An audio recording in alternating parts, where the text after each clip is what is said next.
Hello everyone and welcome to mechanical classes by Swati. दोस्तों आज की इस वीडियो में मैं आपके साथ डिस्कस करने वाली हूँ प्रॉपर्टीज ऑफ रेफ्रिजरेंट के बारे में। ओके, तो जो लास्ट लेक्चर था ना उसमें मैंने डिस्कस किए थे आपके साथ कि टाइप्स ऑफ रेफ्रिजरेंट क्या है, प्राइमरी रेफ्रिजरेंट, सेकेंडरी रेफ्रिजरेंट।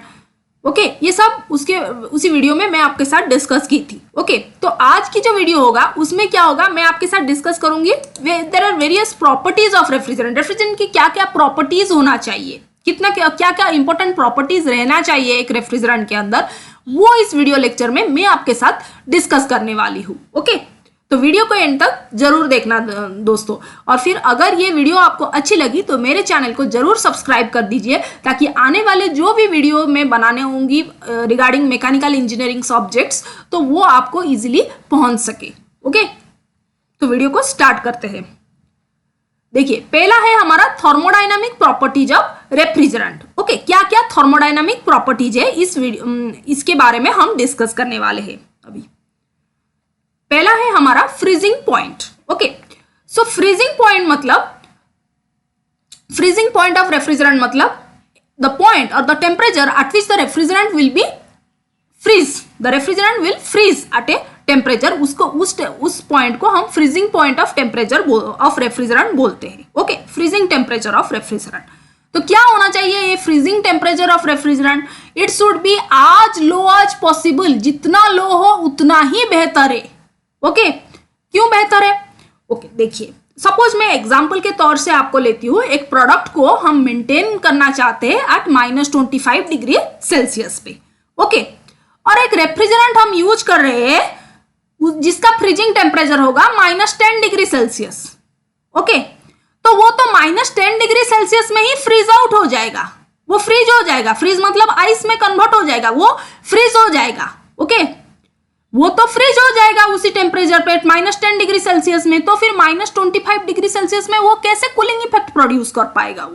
वो तो कूलिंग इफेक्ट प्रोड्यूस ही नहीं कर पाएगा। ओके, तो फिर हमें अगर -25 डिग्री सेल्सियस पे मेंटेन करना है तो वो फ्रीजिंग पॉइंट का -35 या -40 होना चाहिए, तभी जाके वो -25 डिग्री सेल्सियस को मेंटेन कर पाएगा। ओके, तो इससे हमें प्रूव होती है कि freezing point of the temperature should be as low as possible, जितना लो हो हमारे लिए उतना ही बेहतर है। Okay, next, the boiling point of refrigerant should be as low as possible, जितना लो हो बॉइलिंग पॉइंट वो भी उतना ही बेहतर है। क्यों बेहतर है? देखिए, बॉइलिंग पॉइंट अगर ज्यादा होगा, अगर कोई भी हम रेफ्रिजरेंट को यूज करते हैं, ओके, सपोज हम कोई रेफ्रिजरेंट को यूज करते हैं वेपर कंप्रेशन साइकिल में, और उस रेफ्रिजरेंट का बॉइलिंग पॉइंट जो है वो बहुत ज्यादा है, 55 डिग्री सेल्सियस या 58 डिग्री सेल्सियस ऐसा है, तो फिर जब इवापोरेटर ट्यूब्स में वो फ्लो करेगा तो it will be very difficult for the refrigerant to convert the liquid, it will be very difficult for the liquid refrigerant to convert into vapour. उतना अमाउंट ऑफ हीट फिर उसको चाहिए ना, फिर लिक्विड से वो वेपर में कन्वर्ट होने के लिए।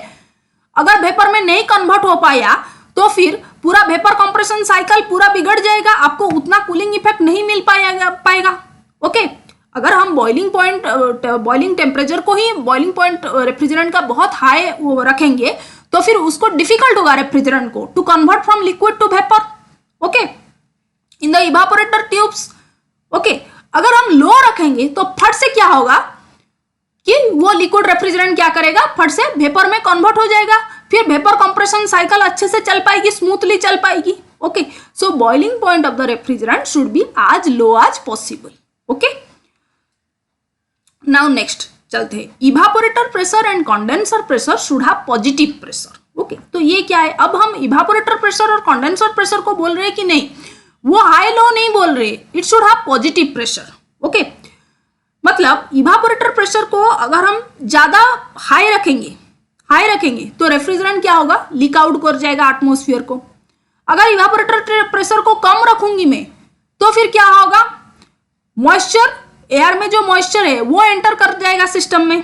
Okay, so it should B have positive pressure.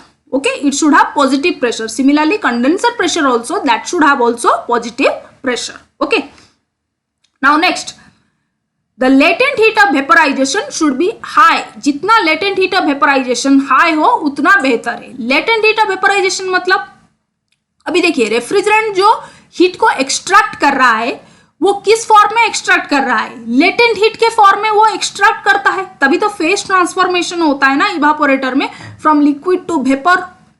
जब इवापोरेटर ट्यूब्स में वो रेफ्रिजरेंट फ्लो करता है तो क्या होता है, वो हीट को खींचता है from the fruits, vegetables, beverages, वो हीट को खींचता है।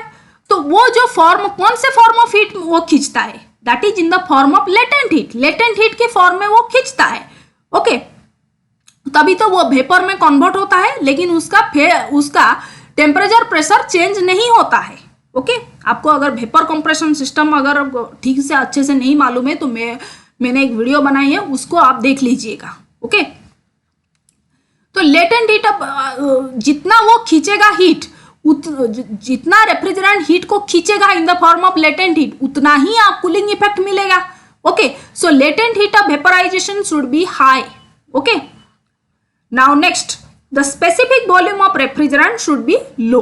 ओके स्पेसिफिक वॉल्यूम जो है रेफ्रिजरेंट का वो लो होना चाहिए। स्पेसिफिक वॉल्यूम ऑफ रेफ्रिजरेंट मतलब कम वॉल्यूम में, volume per mass, specific volume means volume divided by mass. Okay अगर specific volume of the refrigerant अगर ज्यादा होगा मतलब तो फिर बहुत बड़ा कंप्रेसर चाहिए, बहुत बड़ा जगह चाहिए उसको ऑक्युपाई करने के लिए।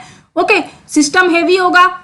ओके तो रेफ्रिजरेंट की साइज अगर स्पेसिफिक वॉल्यूम अगर लो, जितना लो होगा तो उससे क्या होगा, कंप्रेसर की साइज कम रहेगी, सिस्टम अच्छे से एफिशिएंटली चल पाएगा। Okay so specific volume of the refrigerant should B as low as possible.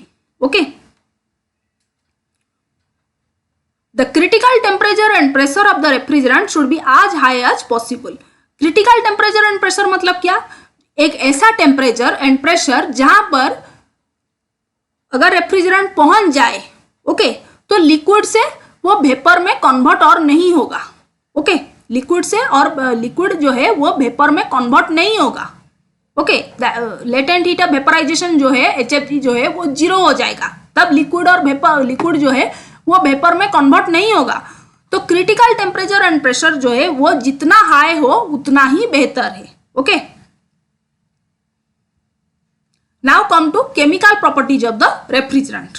Okay the refrigerant should not be flammable. Okay तो वो फायर को कैच नहीं करना चाहिए, अगर फायर को कैच कर जाएगा तो फिर प्रॉब्लम हो जाएगी। The refrigerant should not B toxic. तो अगर बाई चांस एक रेफ्रिजरेंट हम यूज कर रहे हैं और वो लीक आउट कर गया, ओके अगर वो टॉक्सिक होगा तो जानलेवा भी हो सकता है।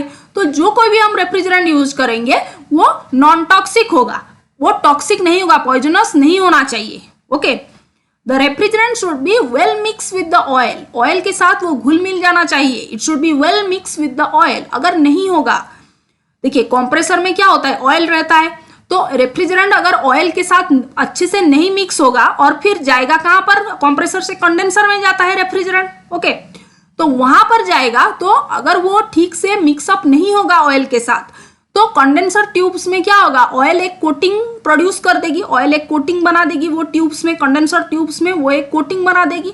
तो उससे क्या होगा, हीट ट्रांसफर उतना एफिशिएंटली नहीं हो पाएगा। ओके हीट ट्रांसफर उतना एफिशिएंटली नहीं हो पाएगा तो आपका सीओपी जो है वो सिस्टम का सीओपी वो धीरे धीरे घट जाएगा। ओके तो अगर लेकिन रेफ्रिजरेंट अगर ऑयल के साथ घुल मिल जाएगा अच्छे से तो फिर कोटिंग प्रोड्यूस ही नहीं होगी ट्यूब्स में, कंडेंसर ट्यूब्स में, और हीट ट्रांसफर भी एफिशिएंट होगा, सीओपी भी अच्छा मिलेगा। Okay so refrigerant should well mix with the oil. The refrigerant should have low solubility with water. अगर वाटर के साथ वो अगर घुल मिल जाएगा रेफ्रिजरेंट तो और कहीं पर भी लो टेम्परेचर हुआ तो रेफ्रिजरेंट आइस के थ्रू फॉर्मेशन हो जाएगा। तो refrigerant should have low solubility with water. Water के साथ जितना कम सॉल्युबल हो उतना ही बेहतर है। Okay now physical properties of the refrigerant. The refrigerant should be stable. जो भी हम सिस्टम के लिए डिजाइन किए हैं, इवापोरेटर प्रेशर, कंडेंसर प्रेशर, जो भी हम डिजाइन किए, जो भी रेफ्रिजरेंट हम वहां पर यूज कर रहे हैं, it should be stable, stable होना चाहिए।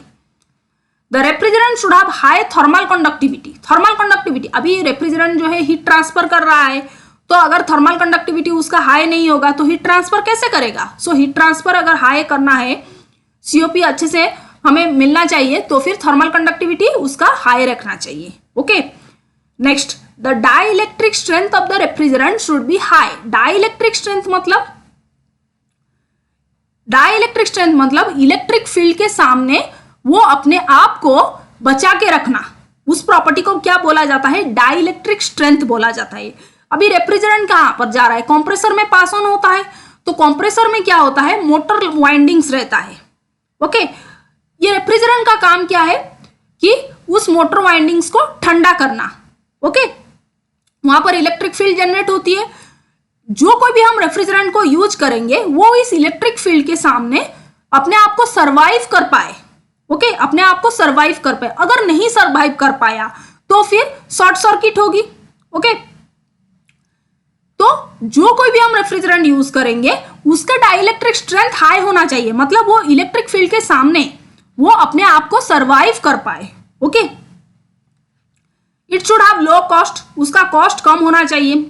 The refrigerant should B non corrosive. Okay, अभी रेफ्रिजरेंट ट्यूब्स में हम उसको ट्यूब्स में फ्लो करता है, अगर वो जल्दी ही कोरोजन कर देगा उस ट्यूब्स में, तो हमारा जो वेपर कंप्रेशन सिस्टम है वो तो फट से खराब हो जाएगा, उसका ट्यूब्स पूरा एकदम कोरोड हो जाएगा, तो फिर हीट ट्रांसफर एफिशिएंटली हो नहीं पाएगा।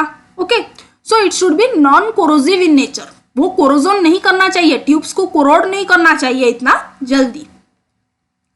The refrigerant should have low leakage tendency. अभी उसका जो लीकेज टेंडेंसी है ना वो बहुत कम होना चाहिए, वो जल्दी से जल्दी एटमॉस्फेयर में लीक नहीं करना चाहिए। वो जो रेफ्रिजरेंट हम यूज करेंगे वेपर कंप्रेशन सिस्टम में वो जल्दी से लीक आउट नहीं होना चाहिए, वो लीक नहीं करना चाहिए एटमॉस्फेयर को। Okay, performance of the system should be as high as possible. Performance जो है वो जितना अच्छा हो उतना बेहतर है। Okay, the refrigerant should have low viscosity. उसका विस्कोसिटी, ऑब्वियसली उसका विस्कोसिटी जो है रेफ्रिजरेंट का वो लो होना चाहिए, जितना लो हो उतना बेहतर है। ओके, अगर हाई विस्कोसिटी आप यूज करोगे एक रेफ्रिजरेंट का तो प्रेशर लॉसेस आएंगे। ओके, उसका प्रेशर लॉस होगा, right? So thank you for watching the video and please subscribe my channel for more videos. Okay, so thank you.